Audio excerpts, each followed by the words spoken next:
My name is Diana Hensley. I'm 27 years old. Last Thanksgiving, my mother stood in front of 25 of our relatives and asked them to vote on whether I deserved to stay in our family. Every single hand went up against me. She looked at me across the room. This woman who raised me, who packed my school lunches, who taught me to ride a bike, and she said, "We've been carrying your dead weight for 27 years, Diana. Now it's over." I thought that was the worst moment of my life. I was wrong. Because 30 seconds later, the front door opened, and a man none of us had seen in 14 years walked in carrying a briefcase. And what was inside that briefcase made every person in that room unable to look my mother in the eye ever again.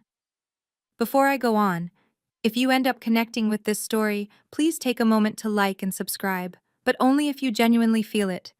And tell me in the comments where you're watching from and what time it is right now. I'd love to know. Now let me take you back to last November, the Wednesday night before Thanksgiving, when I almost decided not to go. I'm sitting in my car in my mother's driveway, engine still running, hands locked on the steering wheel at 10 and 2, like I'm about to take a driving test. The house is lit up. Every window. I can see shadows moving behind the curtains. And I already know who's where. Mom in the kitchen running the show, Dad somewhere quiet with a beer, my sister Megan setting the table because she always sets the table. I should go in. I know I should go in. But last year sits in my chest like a stone. Last Thanksgiving, right between the turkey and the pumpkin pie, my mother announced to the entire table, "Diana's salary probably can't even cover her own groceries, let alone what she owes us." Nobody said a word. Not my dad, not my sister, and not a single aunt or uncle or cousin. They just kept chewing. Here's what kills me. I'm a school counselor. I've been financially independent since I was 18. I took out my own student loans. I pay my own rent, my own car insurance, my own everything. I have never, not once, asked my family for money. But my mother tells people I did. And they believe her. Every single time. My phone buzzes. A text from Megan. "Mom's been cooking since 5 a.m. Don't be late, you know how she gets." I know how she gets. That's exactly the problem. I turn off the engine, open the door. The November air bites my face. I tell myself what I always tell myself. Just get through the meal. Smile. Don't react. 4 hours, then you're free. I'm halfway up the porch steps when I hear her voice from inside the kitchen. "Oh, she actually showed up this year. Gerald, set one more plate, the cheap ones."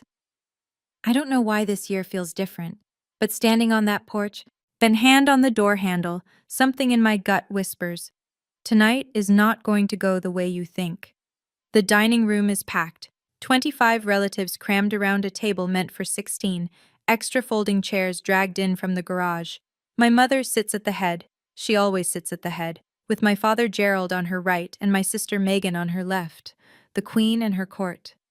I get the seat at the end, near the kitchen door, next to my little cousins, who are arguing over a crayon. Mom stands for the blessing. She folds her hands, bows her head, and says, "Lord, we thank you for this family, for the ones who carry the weight and the ones who," she pauses just long enough to glance at me, "who we carry. Amen." A few people shift in their seats. Nobody corrects her. I pick up my fork and focus on my plate, but I can feel it. Something's off tonight. Aunt Martha won't make eye contact with me. Cousin Kyle looks at me, then looks away fast, as like he's been caught. Uncle Ted and Aunt Ruth are whispering at the far end of the table, and when I look up, they stop. It hits me. They know something I don't.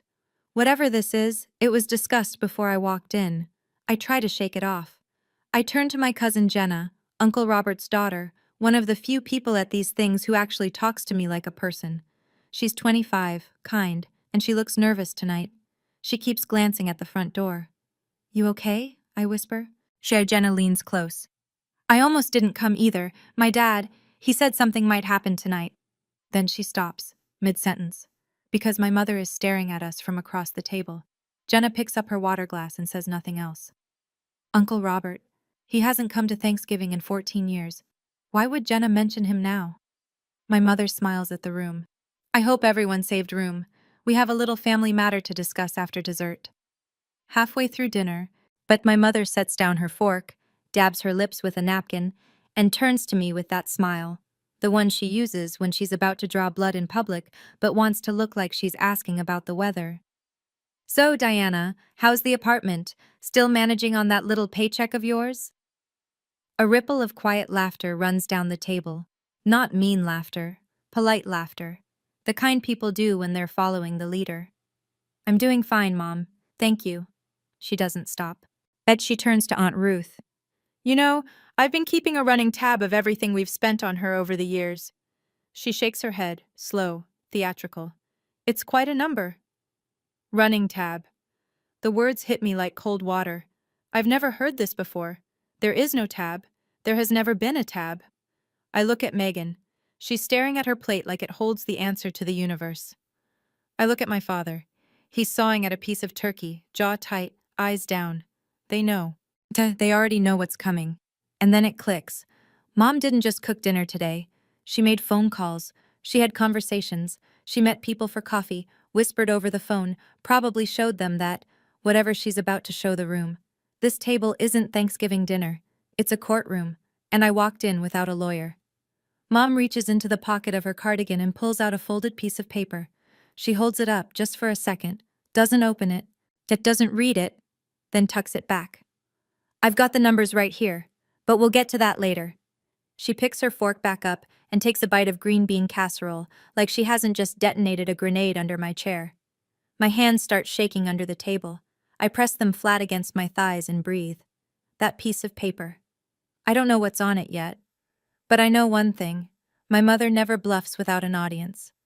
There's an empty chair in the corner of the living room. A brown leather recliner, cracked at the armrest. Nobody sits in it. It used to belong to my grandfather. Grandma and Grandpa Caldwell died when I was 13. Car accident on Route 9, coming home from church on a Sunday morning. One phone call and they were gone. Both of them. Just like that. They were the only people in this family who made me feel like I was enough. Grandma used to call me our little counselor, because even as a kid, I'd sit on the porch with her and listen to her talk about her day. Not fix anything, just listen. She'd pat my hand and say, "Don't let anyone make you small, Diana. Promise me that." I promised. After the funeral, my mother took over everything. She was the executor of their estate, the house, the savings, whatever they'd left behind. I was 13. I didn't understand wills or probate or bank accounts. I just knew that one day, Uncle Robert, my mom's older brother, the man who used to take me fishing every summer, started a fight with my mother at the kitchen table. Voices low but sharp. 2 weeks later, he was gone. No more Thanksgivings. No more fishing trips. No more birthday cards. Mom told everyone Robert was jealous. He wanted more than his share, she said. He's always been like that. And everyone nodded. I look across the table at Jenna now, Robert's daughter, and I see her father's eyes. Steady. A little sad.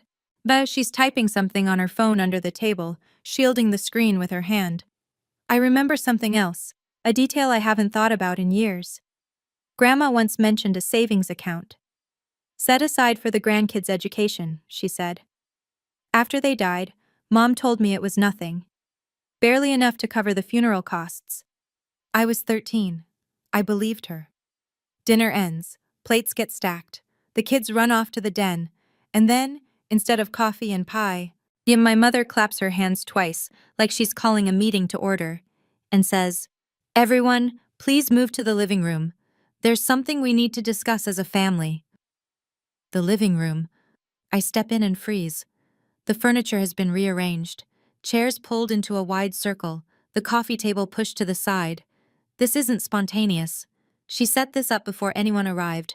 I think about leaving, right now, grab my coat, walk out the front door, drive home. But I know what happens if I do. Mom shakes her head, sighs that long sigh, turns to the room and says, "See?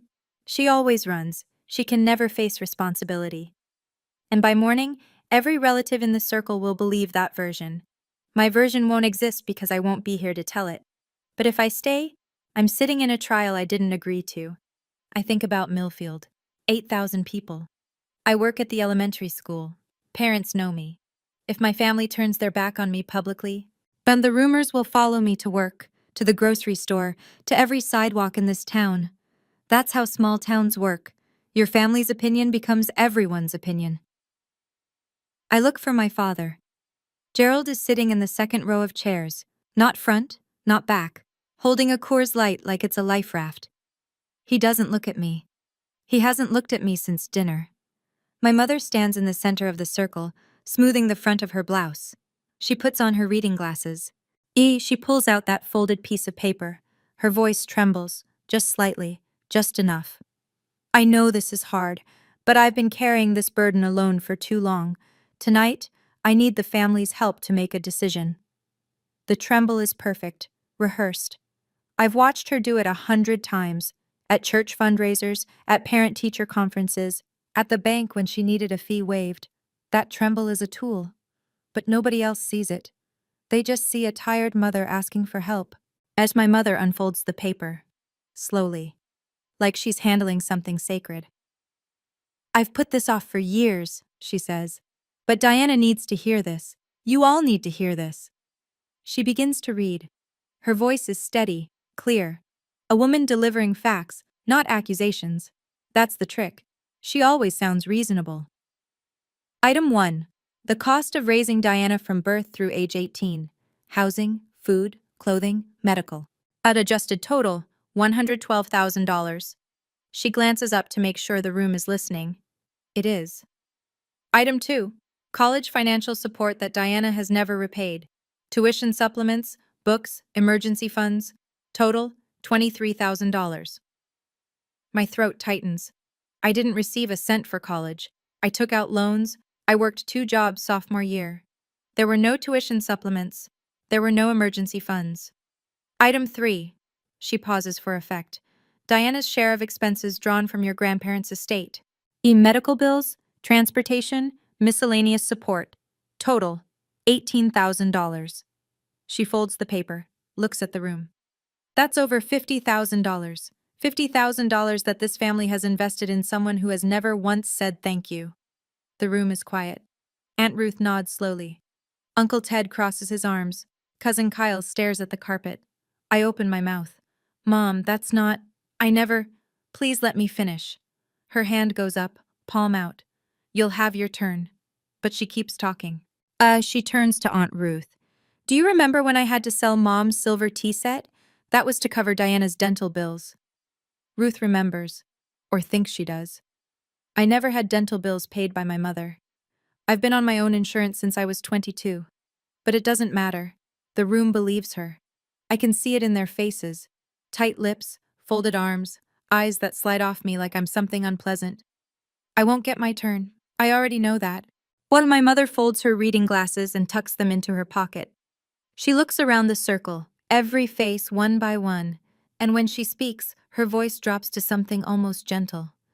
I've thought about this for a long time, and I think it's only fair that we, as a family, vote on whether Diana should continue to be part of our gatherings, our traditions, and any future family decisions. The words don't register at first. Vote, she said vote. You're asking them to vote me out? My voice sounds far away, like it belongs to someone else. Of our family? I'm asking them to vote on what's fair. This family has suffered enough. I look at Megan. My sister, my older sister who I shared a bedroom with for 16 years, stares at her own hands in her lap. She doesn't move. I look at my father. Gerald examines the floor like he's never seen hardwood before. I look around the room. 25 faces. These are people I've cooked Thanksgiving sides for, people whose kids I've babysat on weekends. Cousin Kyle, who I drove to his SATs because his car broke down. Aunt Martha, who I called every Sunday for 6 months after her hip surgery. Uncle Ted, who I helped move into his new apartment last spring. Not one of them says, "This is insane, Patricia. You can't vote someone out of a family." Not one. And I understand all at once, felt like a window breaking, that my mother didn't decide this tonight. She campaigned. She called each of them. She presented her version, her numbers, her tears. This vote was decided before I parked my car in the driveway. Mom! My voice cracks, but I push through. I paid my own way through college. I've never asked you for a single dollar. She turns to the room and shakes her head. Sad, patient. A woman dealing with a difficult child. See, this is what she does. She rewrites history. And that's exactly why we're here. I want to pause here for a second, because standing in that circle, listening to my mother rewrite my entire life in front of people I loved, there was a moment where I thought, am I wrong? Have I really been a burden this whole time and just didn't see it? 27 years of hearing it. When everyone around you believes the same story, you start wondering if maybe, just maybe, the lie is true. I need to ask you something. Have you ever had someone repeat a lie about you so many times that you started questioning your own memory? That you started thinking, maybe I do owe them something? Tell me in the comments. I need to know I'm not the only one. Okay, back to that living room. My mother clasps her hands in front of her like a church elder calling for tithes. All in favor of removing Diana from family events, property claims, and financial obligations? Raise your hand. The room holds its breath. 1 second. 2. Aunt Ruth's hand goes up first, straight and sure, like she's been waiting for permission. Then Aunt Martha. Then Uncle Ted. Then Cousin Kyle, who won't look at me while he does it. I count. 10. Cousin Brenda. Cousin Tom. Tom's wife, who I've met exactly 3 times. 15. Great Aunt Peggy, who I drove to her optometrist appointment last March. Second cousin Alan. Yeah, who borrowed my jumper cables 2 winters ago and never returned them. 20. The hands keep rising. Slow, fast, reluctant, firm. It doesn't matter. They all go up. I watch my sister. Megan's jaw is tight. Her hand lifts halfway, pauses, then rises the rest of the way. She still won't look at me. 25. My mother counts them out loud, slowly, deliberately, like reading names at a roll call. Ruth, Martha, Ted, Kyle, Brenda, Tom. Every name a nail. Then she reaches the end of her count and turns to the last person who hasn't raised his hand. Gerald? My father is sitting very still. The Coors light in his hand has gone warm. He stares at the can. The room waits. Gerald. Softer this time. An instruction dressed as a question. My father doesn't look at me. He looks at the floor, at the wall, at his own shoes. And then, slowly, like his arm weighs 1,000 pounds, he raises his hand. My dad. The man who taught me to tie my shoes. Who carried me on his shoulders at the county fair. That hand raised against me. 26. I am standing in a room full of family, and I have never been more alone in my life. My mother surveys the room. 26 hands. She nods, not triumphant, not smug, satisfied. The nod of a woman who has confirmed what she already knew. She turns to me. The room goes so quiet I can hear the kitchen clock ticking through the wall. Someone's child laughs in the den down the hall. And then the sound feels like it belongs to a different universe. We've been carrying your dead weight for 27 years, Diana. Her voice is low, controlled, almost kind. It's over. Nobody breathes. I feel the blood rise in my face. My ears ring. My legs want to move, but they've forgotten how. 26 people just told me I don't belong, and my mother is standing in the center of this circle like she's delivered a mercy. She straightens her posture. I've already spoken with a lawyer. You will no longer be welcome at family gatherings, and any claim you think you have on this family's resources, consider it void. A lawyer? The word comes out before I can stop it. For what? For protecting this family. From you. She says it so simply, like she's locking a door. I look around the room one more time. Aunt Ruth is studying her fingernails. Kyle is staring at the ceiling. Megan has her arms wrapped around herself like she's cold. My father's hand is back in his lap now, but the damage is done. I think, this is it. This is the night I lose my family. I turn toward the front door. My coat is on the hook. My keys are in my pocket. 3 steps, and I'm gone. I take the first step, and that's when the front door opens.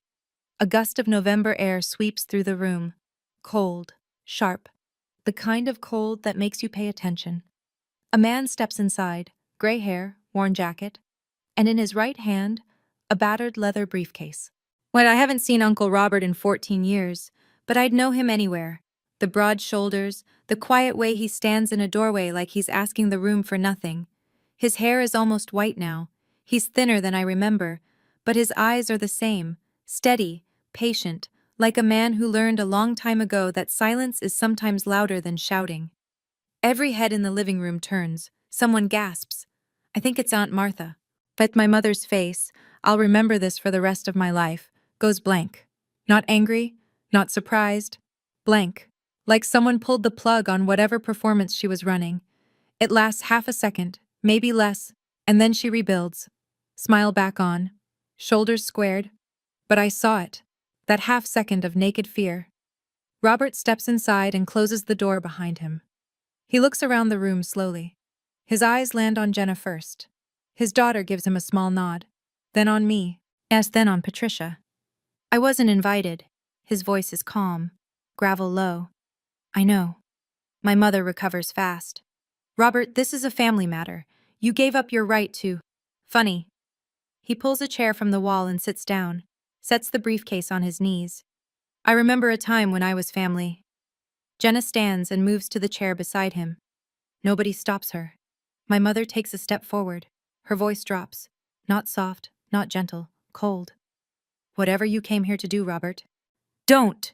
He looks at her. Then he looks at the briefcase. Then he looks at me. And when he speaks, his voice breaks just slightly on the first word. I should have done this years ago, Diana. I'm sorry it took so long. My mother's knuckles go white around the back of the chair she's gripping. And I realize, for the first time in my entire life, I am watching my mother afraid. Truly deeply afraid. What is in that briefcase? Robert doesn't rush. And he rests his hands on the briefcase like he's done this in his head 1,000 times, and now that the moment is here, he wants to get it right. He looks at the room, not at Patricia, at everyone else. 14 years ago, our parents died. His voice is steady, measured. Mom and Dad Caldwell. Most of you were at the funeral. Patricia became the executor of their estate. She handled the house, the accounts, the distribution. I trusted her. He pauses. All of us trusted her. Aunt Ruth shifts in her seat. Uncle Ted uncrosses his arms. Mom and Dad left behind an estate worth roughly $360,000. The house, 2 savings accounts, and a separate fund, $40,000, earmarked specifically for their grandchildren's education. Diana and Megan. I feel the air leave my lungs. $40,000, Grandma's education fund, the one Mom said barely covered the funeral costs. Robert continues. 6 months after the funeral, I asked Patricia to see the distribution paperwork. She told me everything had been handled. Taxes and funeral expenses ate most of it, she said. Nothing left to split. He pauses again. I believed her. For a while. My mother's voice cuts in, sharp. Robert, don't! He raises one hand. Not aggressive, just firm, like a stop sign. Patty, I kept quiet for 14 years. Let me speak. The room is frozen. Nobody texts, nobody fidgets. Even the clock seems louder. Then one day, and a bank statement arrived at Mom and Dad's old house, the one I was fixing up to sell, addressed to their estate account, an account that was supposed to be closed. He looks at Patricia. She's gripping the chair so hard her knuckles have gone from white to yellow. That statement showed withdrawals, dozens of them, all going to one personal account. He doesn't say the name. He doesn't need to. Every pair of eyes in the room slides toward my mother. And the name on that account, Patricia. He's lying. He has always been, Robert, was Patricia Ann Hensley. The room splits open like a fault line.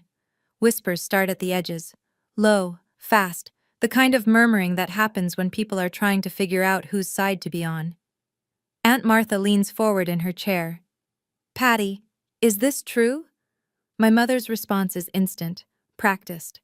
He's lying. He's always been jealous of me.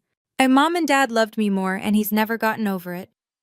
It's the same line she used 14 years ago, word for word. I know because I've heard her rehearse it at every family gathering Robert's name came up, but something is different this time. Cousin Kyle looks at Robert, then at Patricia, and for the first time tonight, he doesn't nod along with my mother. His hands are clasped between his knees, and he's thinking. Actually, thinking. Megan is staring at our mother with an expression I've never seen on her face before, like she's doing math in her head, and the numbers aren't adding up. Mom paid for Megan's entire college education, said it came from savings. Megan never questioned where. My father lifts his head. He looks at his wife, then at Robert, then at the briefcase. His hand, the one he raised against me 5 minutes ago, is trembling. Patricia pivots. She steps to the center of the circle, but positions herself between Robert and the room, and opens her arms slightly. The wronged mother, the accused innocent.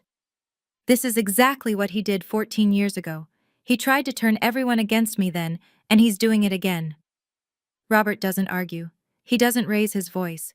He simply says, "I don't need you to believe me. I have paperwork."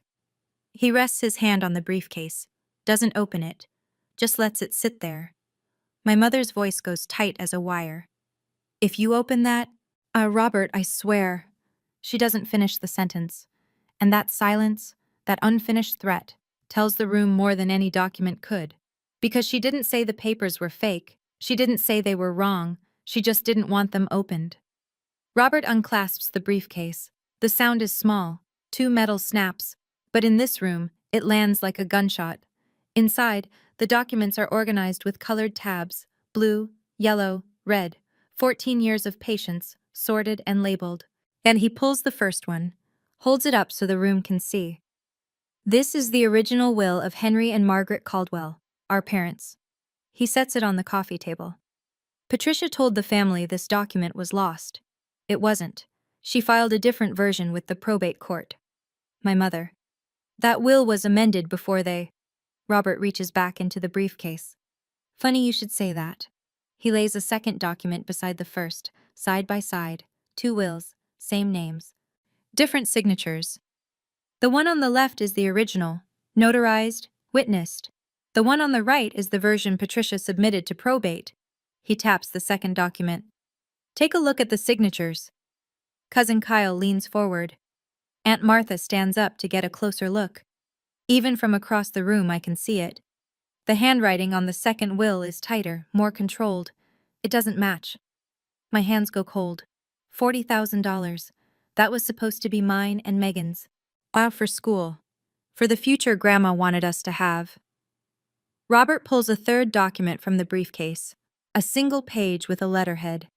I hired a forensic handwriting examiner. Certified, licensed. Here's her report. He sets it on the table. The signatures on the amended will are not consistent with Henry or Margaret Caldwell's known handwriting. The room has gone so silent I can hear the refrigerator humming in the kitchen. My mother hasn't moved. She's standing very still, one hand pressed against her collarbone, and for the first time tonight, she has no words. Robert looks at her, then at the room, then at me. I'm not guessing, Patty. I've spent 14 years making sure every page in this folder is certified. Robert reaches into the briefcase one more time. This time it's a stack of bank statements. Not photocopies, originals, stamped and dated. He fans them across the coffee table like a dealer laying out cards. These are certified records from First National, the estate account of Henry and Margaret Caldwell. His finger traces down the first page. Starting 3 months after the funeral, withdrawals begin. $12,000, $15,000, $10,000, always transferred to the same personal checking account. He flips to the next page, and the next, each one showing the same pattern, money leaving the estate, landing in the same place. Over the course of 2 years, $180,000 was moved out of our parents' estate. $180,000. He looks up. Patricia's name is on the receiving account, her social security number, her signature on every transfer authorization. The silence is so complete, I can hear the refrigerator humming through the kitchen wall. My mother breaks first. Those are forged. He fabricated. These are bank-certified records, Patty. Stamped, dated, your account number, your name.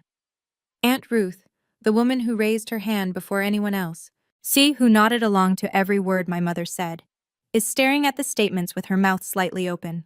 Her hand, the one that voted me out, has dropped to her lap. My father speaks. For the first time all night, Gerald Hensley opens his mouth. Patty? One word. But it's not the voice of a man who's going along with things anymore. It's the voice of a man who just realized the floor beneath him isn't solid.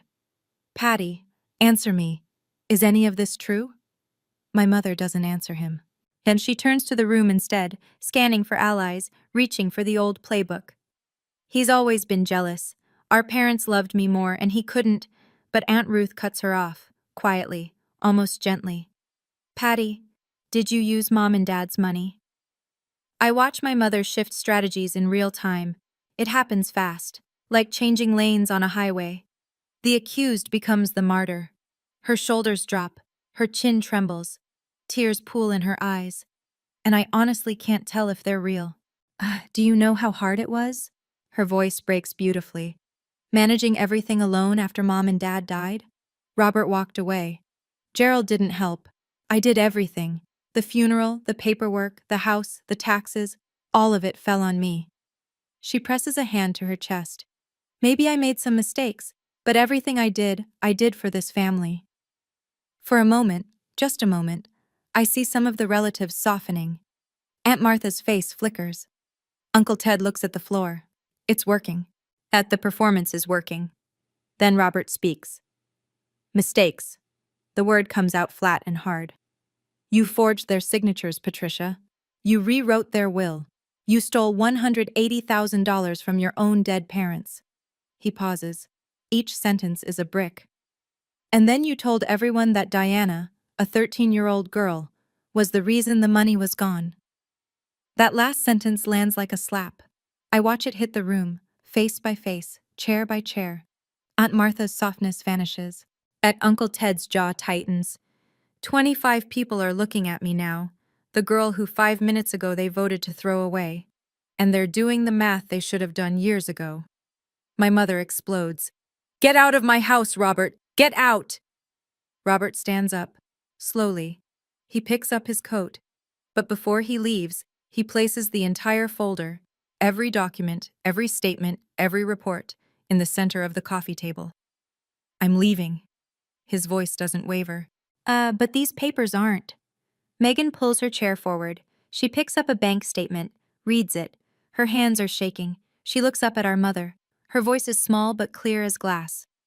Mom, the tuition you said you paid for me, that came from Grandma and Grandpa's money, didn't it? My mother stares at Megan. Her mouth opens. Nothing comes out. The room fractures. Half the family is clustered around the coffee table, passing documents hand to hand, reading in silence. The other half sits frozen, watching Patricia like they're seeing her for the first time. Cousin Kyle is the first to move. He pushes out of his chair, crosses the room, and stops in front of me. His face is flushed. His voice is rough. I didn't know. Diana, I'm sorry. I nod. I can't speak yet. My mother sees him standing with me, and something breaks behind her eyes. She turns to my father, grabs his arm. Gerald, say something. I tell them this is a misunderstanding. Gerald looks at his wife. It's the longest I've ever seen him hold her gaze, and then he shakes his head. I can't, Patty. I can't do that. 5 words, the most important 5 words my father has ever spoken. And they're 14 years too late. But they're here. Aunt Ruth stands and walks out of the room without a word. I hear the front door open and close. Aunt Martha follows 30 seconds later, pulling on her coat with quick, angry movements. One by one, people begin to leave. Not all of them, but enough. Enough to turn my mother's living room, her stage, her courtroom, into something small and empty. Patricia stands in the center of the circle that isn't a circle anymore. Chairs pushed back, seats abandoned. The documents sit on the coffee table like evidence at a crime scene that nobody's cleaned up yet. Nobody looks at her. They're either reading, leaving, or talking to each other in low voices. She's become invisible in her own house. I stand in the corner, next to the empty recliner where my grandfather used to sit. And for the first time in 27 years, I am not the one being overlooked. I didn't say a word. I didn't need to. The papers said everything I never could. Robert finds me on the back porch. I've stepped outside because the living room feels like a building after an earthquake. Everything's still standing but nothing in the right place. And Megan and Jenna follow him out. The 4 of us sit on the porch steps in the cold, breath clouding in the November air, and Robert tells me the rest. Your grandparents set aside $40,000 specifically for you and Megan. Education fund. It was in the original will, clear as day. He rubs his hands together. Patricia liquidated it within a year of their death, used it to remodel her kitchen and master bathroom. The renovation she told everyone she'd been saving for. The kitchen I've eaten Thanksgiving dinner in every year. The kitchen she cooked tonight's meal in, built with money that was mine. She needed a cover story, Robert says, so she started telling people that you were expensive, that you were a financial drain. You were 13, Diana. You couldn't defend yourself. You didn't even know there was money to defend. Megan is crying. Quiet tears, no sound. As she's hugging her knees on the step below me, I ask the question that's been building for an hour. Why didn't you say something sooner? Robert's face tightens. I tried. 14 years ago, I confronted her. She told the family I was an alcoholic, that I was jealous, that I wanted more than my share. His voice drops. Everyone believed her. I lost everything. Holidays, birthdays, watching Jenna grow up around her cousins. I lost this family. He looks at the briefcase sitting beside him on the porch. I needed evidence that couldn't be denied. Bank-certified records, a handwriting expert, a lawyer's review. That takes time. And money I didn't have much of. He puts his hand on my shoulder. I didn't gather these papers to destroy Patty. I gathered them so you could know the truth. What happens next? That's up to this family. Megan wipes her face with the back of her hand and stands up without a word. As she walks back inside, I watch her through the screen door. She crosses the living room to where our mother is sitting alone on the sofa. Patricia looks smaller now. The overhead light catches every line on her face, every bit of mascara that's smudged. The queen without her court. Megan stands in front of her, doesn't sit. Mom, look at me. Patricia looks up. Did you pay for my college with Grandma and Grandpa's money? I did what I had to do. Megan. That's not an answer. You got your degree, didn't you? A flash of the old Patricia, defiant, certain. You got your life. I gave you that. You gave me that by stealing from Diana, from Uncle Robert, from Grandma and Grandpa. Don't you turn on me too. My mother's voice rises to a pitch I recognize, the warning tone, the one that used to make us both go quiet as children. I am your mother. Megan doesn't flinch. And Diana is my sister. She turns and walks back to the porch, sits down beside me. For a long time, neither of us speaks. Then she says it, quietly, like she's admitting something she's been carrying for years. There was a time Mom told me not to lend you money. She said you'd never pay it back. Megan's voice cracks. You called me once. Your car broke down. You needed $200, and I said no. I remember. A Tuesday night in October. Rain so heavy I could barely see the road. As I walked 3 miles home because my sister said no, because my mother told her to. I didn't know, Megan whispers. I swear I didn't. I believe you. She leans her head against my shoulder. We sit like that, in the cold, listening to the sounds of a family rearranging itself inside. I was the golden child, she says finally, and I didn't even earn it. I drive home around 10. The house empties slowly behind me. People leaving in ones and twos, coats pulled tight. Car doors closing in the dark. By midnight, my phone has 6 messages. Cousin Kyle calls first. His voice is thick, like he's been sitting in his truck in the driveway working up the nerve. Diana, I should have asked questions. I should have said something when she asked us to raise our hands. I didn't. I'm sorry. Aunt Martha sends a long text. 3 paragraphs. She says she believed Patricia because your mother always sounded so certain. She always had the details. Martha doesn't ask for forgiveness. She just says she was wrong. Jenna hugs me before she leaves the porch. She holds on tight and whispers in my ear. My dad never stopped talking about you. Every birthday, every holiday, he'd say your name. Cousin David calls, short, direct. I messed up. If you need anything, a meal, help moving, whatever, I'm here. Aunt Ruth comes back, 11 o'clock at night, headlights in the driveway. She walks up the porch steps where I'm still sitting with Megan, and she wraps her arms around me for 30 seconds without saying a single word. When she lets go, her eyes are red. And then there's Megan. My sister doesn't leave. She sits with me on that porch until past midnight. We don't solve anything. We don't make grand declarations. We just talk. Really talk. for the first time in years without the filter of our mother between us. I say the same thing to each of them. Thank you for calling. I mean that. But an apology doesn't erase a raised hand. I'm going to need time before I know what this means for us. There is one person who doesn't call, doesn't text, doesn't apologize. My father, Gerald Hensley, gets in his truck after Robert leaves and drives away. I don't know where he goes. I won't find out until 2 days later. I drive home the long way. Past the elementary school where I work. Past the diner where I eat lunch on Fridays. But past the gas station where I fill up my 10-year-old Honda every Sunday. And past my mother's house. The kitchen light is still on. Through the window I can see her. A single silhouette sitting at the dining table. Plates still out. Chairs still arranged in that circle.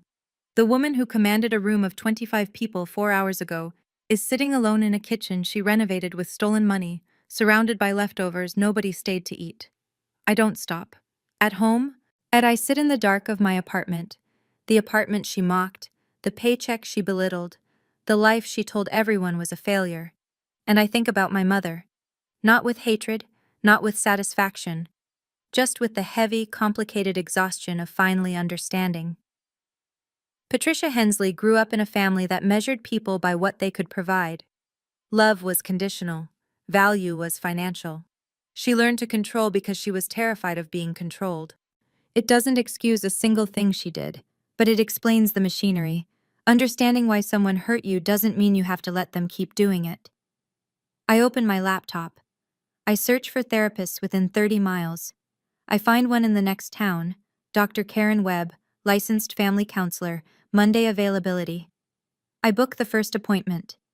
At 2 a.m., my phone lights up. A text from my mother. You turned my family against me. I read it once. I read it twice. I put the phone down. And then I delete the message and go to bed. For 27 years, I was the problem. Tonight, the problem sat alone in her own kitchen. And I, for the first time I can remember, slept through the night. Sunday morning, 2 days after Thanksgiving. I'm making coffee when the doorbell rings. My father stands on the mat, unshaved, eyes rimmed red, wearing the same flannel shirt he had on Thursday night, wrinkled now like he slept in his truck, which, knowing my father, he probably did. I drove to the lake house, he says, sat there 2 days, thinking. I step aside and let him in. He sits at my kitchen table, the small one, the one that seats two, and looks around my apartment.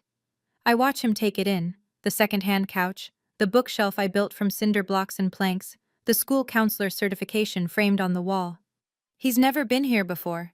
In 3 years of me living alone, my father has never once visited. I knew something was off with the estate. He stares at his hands.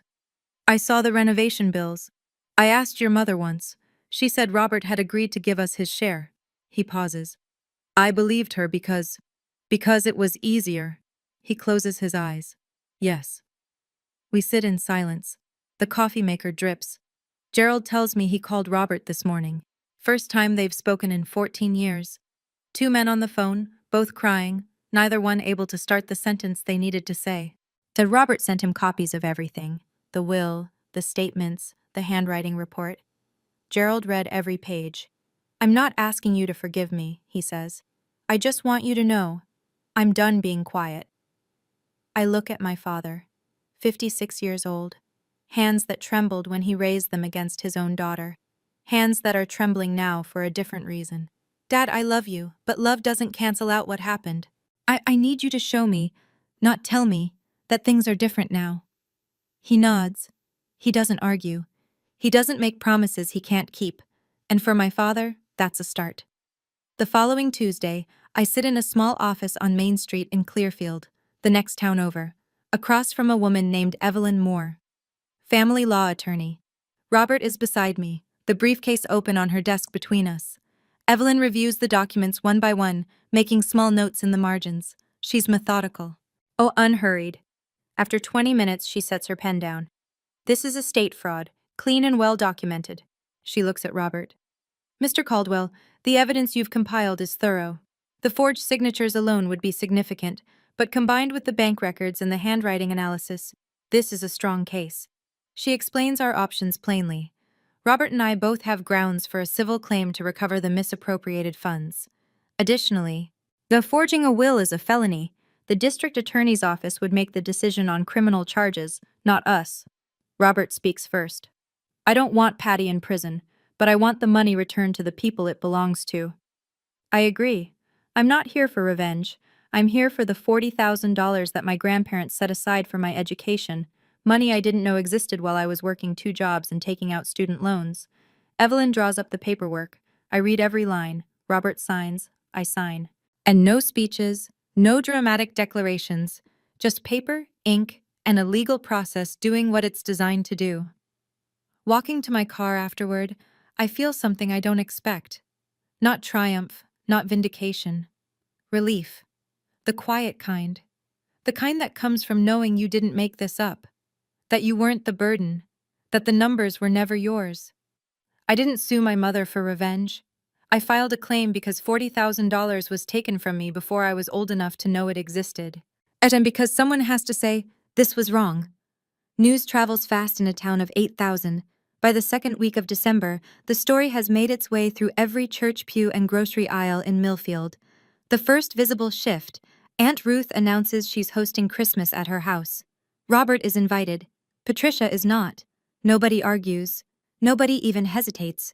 My mother fights back the only way she knows how, the phone. She calls every relative one by one. They're working the list she's worked for decades. But this time, most calls go to voicemail. The few who answer keep it short.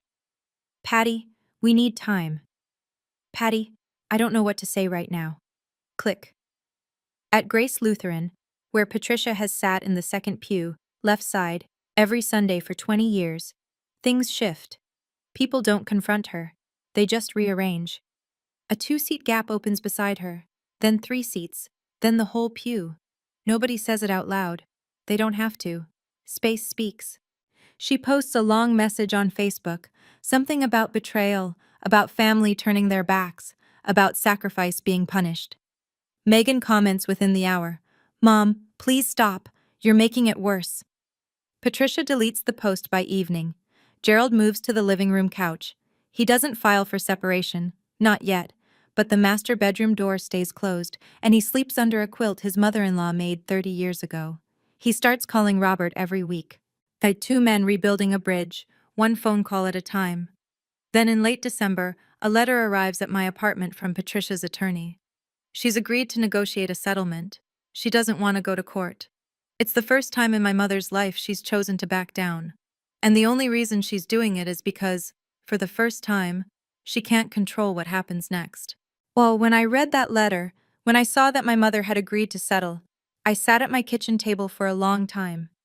27 years, and she had never once backed down from anything. Not an argument, not an accusation, not a lie. All it took was 1 worn-out briefcase and a man patient enough to wait for the right moment. But I keep asking myself, if Uncle Robert hadn't walked through that door, where would I be right now? Would I have fought back alone? Or would I have just disappeared? What would you have done?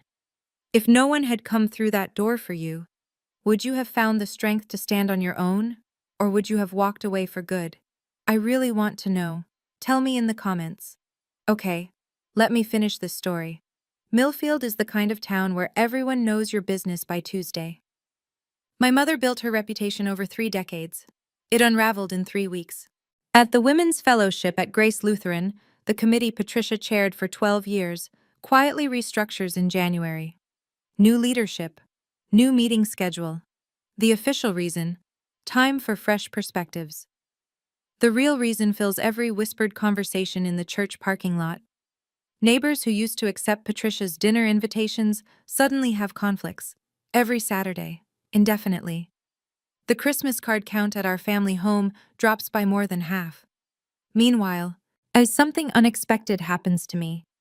At school, a parent I barely know, a woman named Linda whose son I counseled through his parents' divorce, stops me in the pickup line. "I heard what happened, Miss Hensley. For what it's worth, this town is better because you're in it." She squeezes my hand and walks away before I can respond. It's a small thing. But in a small town, small things are everything. Robert comes to Christmas at Aunt Ruth's house. Of 14 years since he's had a place at a family table. When he walks through Ruth's front door, Jenna is right behind him, carrying a pie she baked from their grandmother's recipe. Ruth pulls Robert into a hug so tight his feet nearly leave the ground. A week later, I find an envelope in my mailbox. No return address. Inside, a photograph. Yellowed, creased at the corners. My grandparents holding me at age 3. I'm laughing at the camera, and my grandmother's hand is on my head, but protective and sure. On the back, in her handwriting, our little counselor. I don't know who sent it, but I have a feeling it was a man who sleeps on his living room couch now and is trying, in his own quiet way, to give back what was taken. In February, the settlement is finalized. Evelyn Moore calls me on a Tuesday afternoon, and I pull over in the school parking lot to listen. Patricia agrees to return $40,000 to Diana and Megan, the grandchildren's education fund, and exactly as the original will specified. She returns $70,000 to Robert, his rightful share of the estate distribution she intercepted. The remaining $30,000, which Patricia claims was spent on family expenses but cannot document, remains in dispute.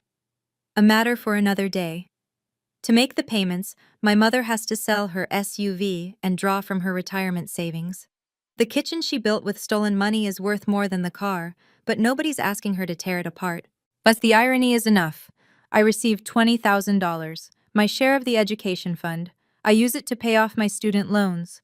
Every last cent of the debt I accumulated because money that was meant for me was sitting in my mother's checking account the whole time.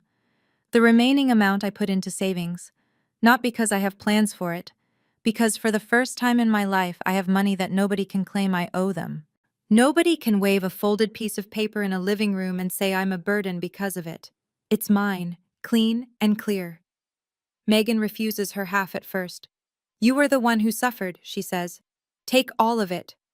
I don't let her. I split it exactly as our grandparents intended. Equal shares, the way they wrote it. The way it always should have been. Evelyn tells me the county DA's office is reviewing the forgery evidence. No charges yet. Maybe none ever. I don't push.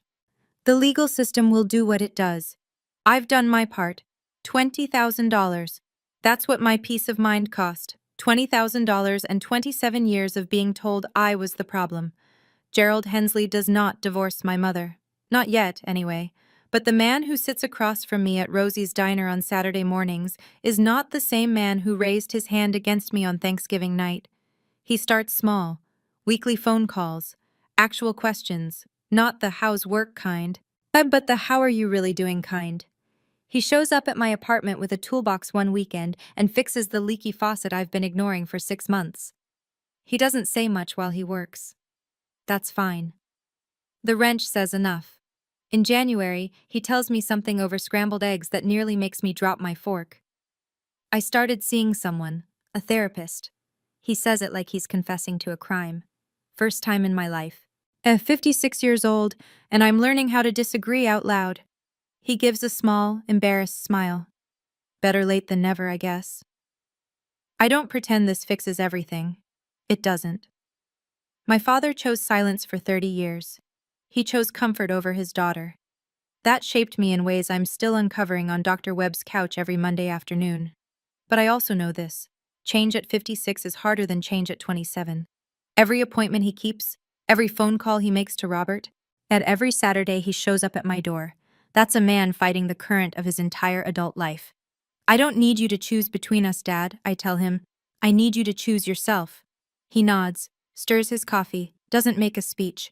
My father isn't a villain. He's a cautionary tale about what happens when you choose silence for 30 years. And he's also proof that it's never fully too late to start speaking up, even if your voice shakes. 3 months after Thanksgiving, my phone rings. The caller ID says Mom. I let it ring 4 times. Then I answer.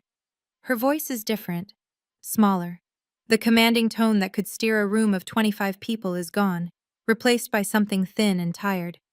Can we talk? I want to explain. I agree to meet, but on my terms. Not at her house, not in her kitchen. A coffee shop in Clearfield, the next town over. Public, neutral, my therapist's suggestion. I'm learning that geography matters when you're rewriting a relationship. We sit across from each other in a booth by the window. She orders black coffee, I order the same. For a moment, it almost feels normal. Two women, a table, coffee. Except one of them stole $180,000 from her dead parents and blamed her 13-year-old daughter for it. She starts. When your grandparents died, I was overwhelmed. The estate, the paperwork, the grief, I raise my hand, gently. Yeah, the way Robert did on Thanksgiving night. Mom, I'm not here to listen to explanations. I'm here to tell you what I need going forward. She blinks. She's not used to this. I lay it out. 1. You never discuss my finances in front of the family again. 2. If we disagree, we talk privately. You don't recruit an audience. 3. I choose which family events I attend, not all of them, not because you summon me. 4.